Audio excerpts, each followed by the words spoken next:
Hey, Shalom, Akim, Shalom. Before I begin this lesson, I want to start off by giving all glory, honor, and praises to Yahweh, Bahasham, Yahweh Shai, Bahasham, Rachakwarash. And double honors to the elders and apostles of Great Millstone who taught us this truth. A sincere Shalom to the hopeful elect out there listening, learning, and or teaching. Shalom to you all. Right, you see here's a depiction of so-called UFOs, or as we call them, the chariots of Israel, or the chariots of the Lord, okay, which these are the angels that pilot these vehicles, all right, and as the scriptures say, the Lord is among them, all right. This is Psalm 68 and 17. The chariots of the Most High are 20,000, even thousands of angels. The Lord is among them, as in Sinai, as in the holy place, right? We know that word chariots is really going into like a vehicle, right? It's not talking about a horse and a buggy type chariot. No, it's talking about a vehicle that the angels fly in, man. All right, this is supernatural, advanced, four-dimensional technology that's out of this world that Esau, Edom, the so-called white man, can't compete with. You know, and he's terrified knowing that this is how the Lord is going to return to fuck this place up and to save the elect of Yasharallah. All right, and ultimately bring down Esau's world. Okay, the so-called white man's world will be destroyed. All right, and these angels will have a big part in that, man. These chariots of the Lord. All right, and you know the scriptures are the comforters, man. The scriptures, you know, is learning.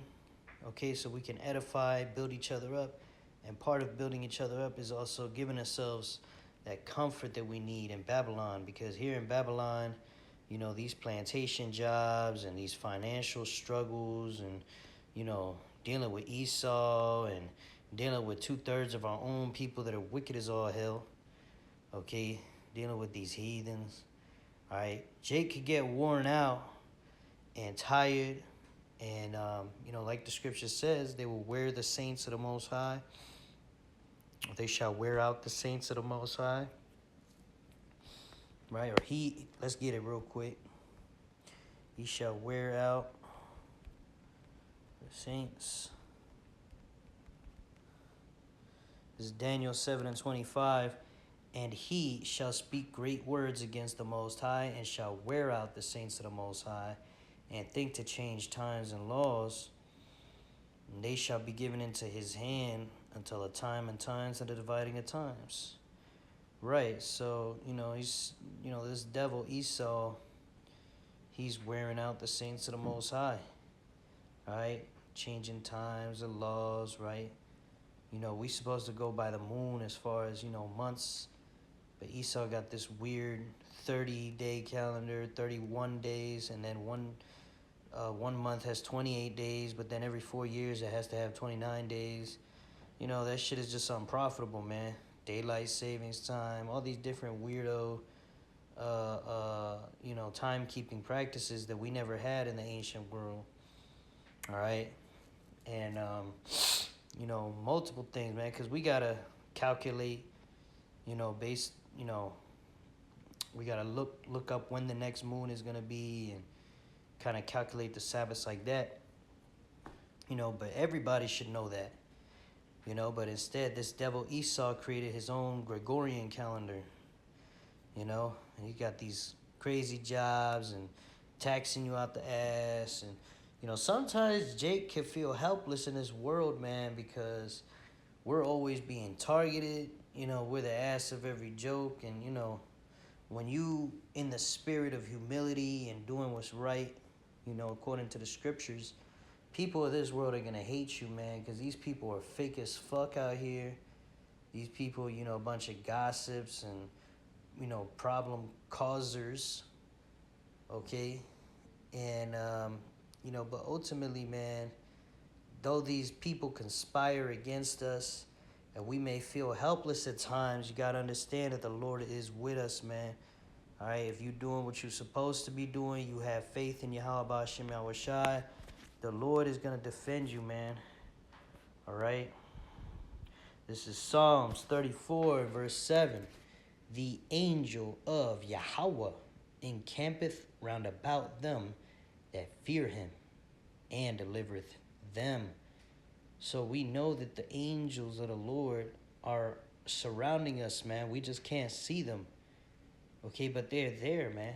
The things that are unseen, all right, they're more real than the things that are seen, man. All right, because the stuff from this world is going to pass away. All these material things, man, but the things that's invisible, man, those things last forever. All right, that's the real world, man. All right, so, not to get too off topic, but basically, the angel of the Lord encampeth round about them that fear him and delivereth them. So the Lord, these unseen vehicles are there, and sometimes people do see them, man. All right, but you don't have to see a chariot to understand that there are chariots around you, man. All right, and I had a dream about this, which I had made a video of on this channel, explaining how, a bunch of chariots were surrounding me and protecting me from these demonic ass people at my plantation job in the dream, and it's crazy because, I just got a new job and it looks just like the dream. I was like, damn, bro, this is crazy, man. And, come to think about it, this new place, you definitely need the Lord's protection here, man, because these people is sick in the head, man. All right, but, it's not just the plantation. We're going to have Jacob's trouble. This devil's going to come down with great wrath and, try to fuck up the elect. But we know that the Lord is going to protect us either way, all right, before Jacob's trouble and during Jacob's trouble as well, all right? I'm going to give y'all an example of, in the scriptures of how, you can see this depiction. All right, now you look outside, it might not look like that outside, right? But it could actually be like that outside, you know what I'm saying? It could be like 100 chariots next to your house, right? Next to your apartment, and you don't even know. But the Lord is there defending you, man. All right, so let's get an example. This is the example of the ass. There's a story in Numbers chapter 22. And we're going to go ahead. We're going to start at verse 20. It says, "And the Most High came unto Balaam at night, and said unto him, if the men come to call thee, rise up and go with them. But yet the word which I say unto thee, that shalt thou do. And Balaam rose up in the morning, and saddled his ass, and went with the princes of Moab. And the Most High's anger was kindled, because he went, and an angel of Yahweh stood in the way for an adversary against him." Right, so the Lord was mad at Balaam, right? Balaam's going on his ass, right, which is a donkey. So he's riding a donkey in this direction, in a particular direction, and the Lord was angry, so the Lord set up an angel, right? It says, "Now he was riding upon his ass, and his two servants were with him. And the ass saw the angel of Yahweh standing in the way." So the ass, right, the donkey saw the angel. It says, "And his sword drawn in his hand, and the ass turned aside out of the way and went into the field. And Balaam smote the ass to turn her into the way." Right, so he hit the donkey to make the donkey go, towards the angel. Right, because that was the goal, was to go in this direction. Then the angel appeared, but the donkey saw the angel, but Balaam did not see the angel.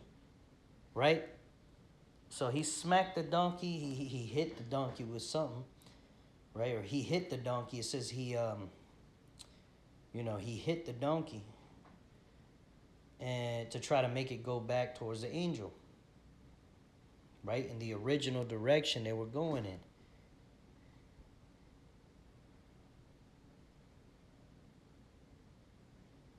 Verse 24, "But the angel of Yahweh stood in a path of the vineyards, a wall being on this side and a wall on that side. And when the ass saw the angel of Yahweh, she thrust herself unto the wall and crushed Balaam's foot against the wall, and he smote her again." Yeah, so, the ass is trying not to go towards this angel, But Balaam is hell-bent to go in that direction and basically ended up getting his foot crushed by the donkey who's not trying to go there. Verse 26, and the angel of Yahweh went further and stood in a narrow place where there was no way to turn, either to the right or to the left. And when the ass saw the angel of Yahweh, she fell down under Balaam. And Balaam's anger was kindled, and he smote the ass with a staff, right? So he had his staff, he hit the donkey.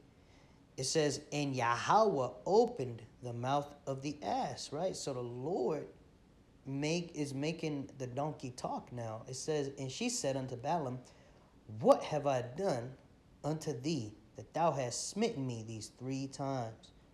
Okay, so the donkey started talking to him. And then Salakia. Verse 29, and Balaam said unto the ass, because thou hast mocked me, I would there were a sword in my hand, and now would I kill thee. Right? So he's saying, you mocking me because you're not doing what I say, so I'm going to kill you. If I had a sword, I would kill you, right? Verse 30, and the ass said unto Balaam, am not I thine ass upon which thou hast ridden ever since I was thine unto this day? Was I ever wont to do so until thee? And he said, nay, right? So am I not your donkey that, you've ridden on, ever since you got me? Was I ever wont to do so unto thee? Right? He said, no. Right? Like, the ass normally goes where he tells him to. So something's wrong this time. All right? And it's about to be exposed to Balaam, right? Balaam's about to find out. It says, then Yahweh opened the eyes of Balaam, and he saw the angel of Yahweh standing in the way, and his sword drawn in his hand, and he bowed his head. He bowed down his head and fell flat on his face. And the angel of Yahweh said unto him, wherefore hast thou smitten thine ass these 3 times? Behold, I went out to withstand thee, because thy way is perverse before me. Right? So the Lord was angry. The Lord sent that angel, right? But only the ass could see it until the Lord opened Balaam's eyes. So the point of this story is that there could be an angel in your apartment. There could be an angel at your plantation. Multiple angels. There could be an angel walking with you wherever you go. And you won't see him because the Lord won't open your eyes. Right? Now, the Lord may open your eyes and then you do see him one day.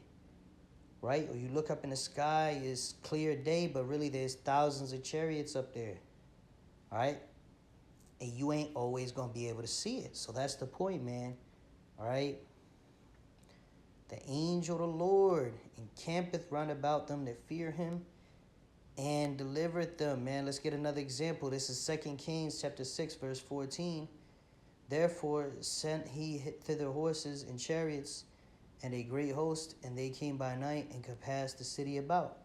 And when the servant of the man of the Most High was risen early and gone forth, behold, an host compassed the city, both with horses and chariots. And his servants said unto him, alas, my master, how shall we do? And he answered, fear not, for they that be with us are more than they that be with them. And Elisha prayed and said, Yahweh, I pray thee, open his eyes, that he may see. And Yahweh opened the eyes of the young man. And he saw, and behold, the mountain was full of horses and chariots of fire round about Elisha. You see?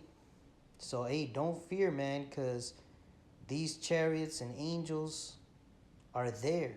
You just can't always see them, man. Let's read verse 16 again. And he answered, fear not, for they that be with us are more than they that be with them.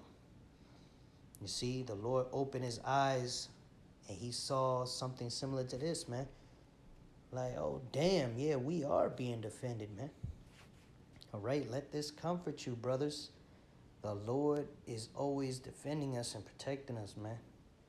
All right, yeah, we're serving captivity. Yeah, we're for a prey. Okay, but the Lord is controlling how much we suffer, man. The Lord's not going to allow you to get destroyed, man. All right, the Lord ain't going to put more on you than you can bear, man. This is a controlled punishment. All right? But yeah, man, there's a few examples, Okay, and remember Psalm 68:17. The chariots of the Most High are 20,000, even thousands of angels. The Lord is among them as in Sinai in the holy place, man. So the Lord, the angels, they're there, man. Okay, and we are safe as long as we have faith in Yahweh B'Shem Ashai. We're doing what we're supposed to be doing, right? You in this truth, okay? You believe, all right? We gonna be defended, man. All right, so let that come for you, brothers. I pray that lesson was edifying to the hopeful elect, right? You brothers and sisters out there. All right, I want to give all glory, honor, and praises to Yahweh, Bahashem Yahweh Shai, Bahashem HaKodash.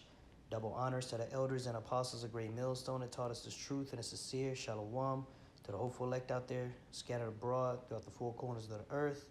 Shalom wa, abad babal. Shalom.